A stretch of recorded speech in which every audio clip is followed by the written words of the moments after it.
Hello, everyone! Kamusta? Hello, Suzette, Sak.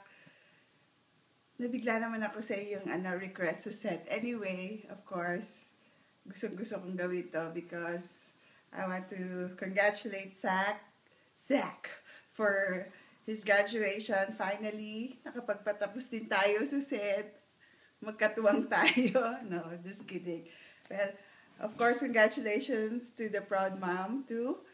Alam kong mga pinagdaanan mo at pinagtyagaan mo para lang lahat para kay Zach. So, Zach, I hope you also appreciate everything that your mom has done for you, and as you move forward to your new journey and adventure in life, hindi mo makakalimutan lahat ng mga na-experience mo, good and bad, and because that will help you go further. Again, congratulations. Na-touch ako nung na-email ako ng mami mo na graduate ka na nga, naiyak pa ako. Parang feeling ko nanay din ako. Nanay mo, as I told you before, you're one of my favorite person in the world. Diba? You're my lucky charm. Alam mo na yung kung saan kita lucky charm. And I'm sure ikaw rin ang lucky charm ng mami mo. Kaya just continue giving blessings to others as well.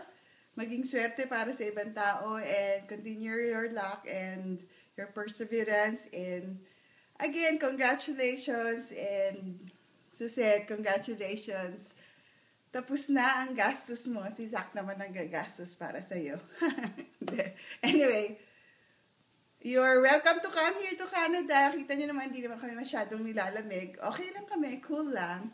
Pero pag pumunta ka dito, medyo 10 patong na damit ang kailangan nyo, okay?